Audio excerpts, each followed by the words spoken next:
All right, today we are diving deep and peeling back the layers on one of the most haunting, most visually stunning films to come out of Indian cinema in years, Tumbbad. And let me tell you, this is so much more than just a horror movie. It's a dark, atmospheric fable. The film kicks off with this really ominous warning. It's a line that just perfectly sets the stage for the dark journey we're about to go on. Right away, it tells you that you're not just watching a movie, you're hearing a forbidden legend. And this is the question that really beats at the heart of the whole story. It's what we're going to unpack today.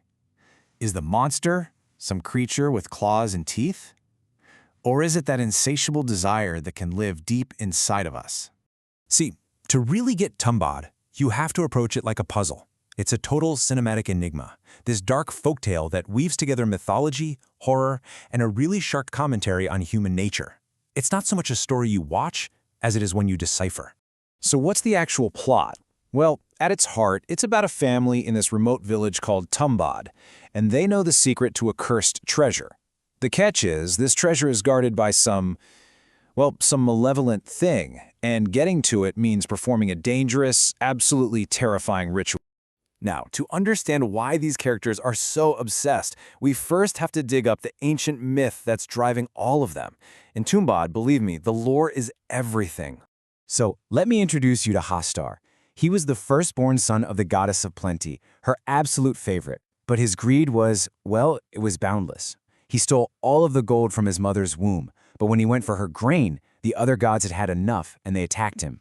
His mother saved him, but on one condition: he'd be trapped in her womb forever, and no one would ever worship him or even remember his name. And yet, this one family in Tumbbad remembers. They know the ritual to get to Hastar's gold, and it is an incredibly high-stakes process. First, you have to descend into this deep, creepy well, which is literally the goddess's womb.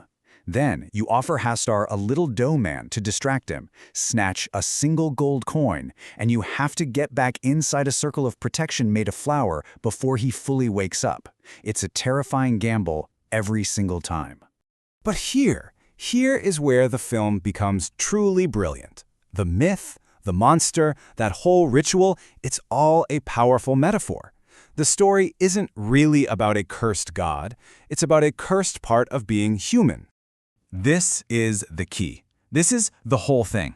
Hastar isn't the true villain of Tumbbad. He's just the physical embodiment of a timeless, destructive human flaw: greed. That raw, gnawing hunger for more, no matter the cost.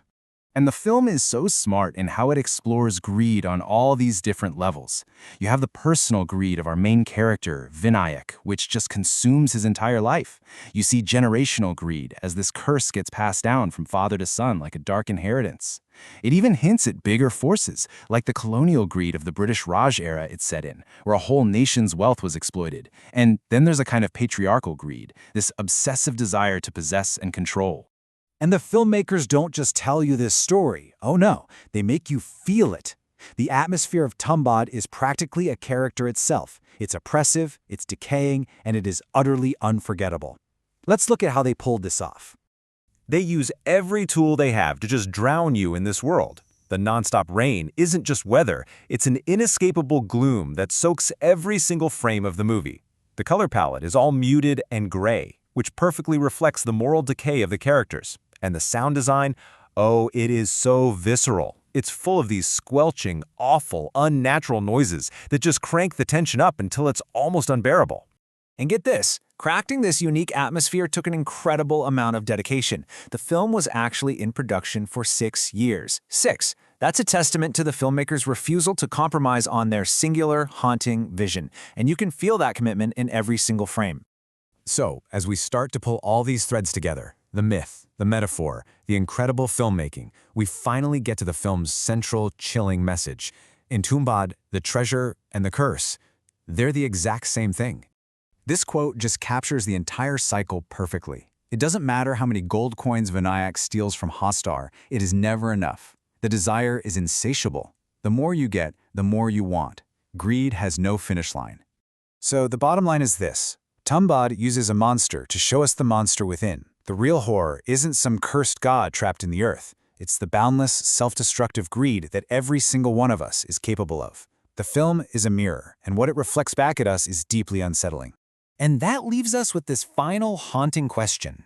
You know, it's easy to judge the characters for their choices, but the film forces us to turn that question on ourselves. If you were in their shoes, and you were faced with limitless riches just for the taking, would you be strong enough to say no? Could you escape the curse? Something to think about.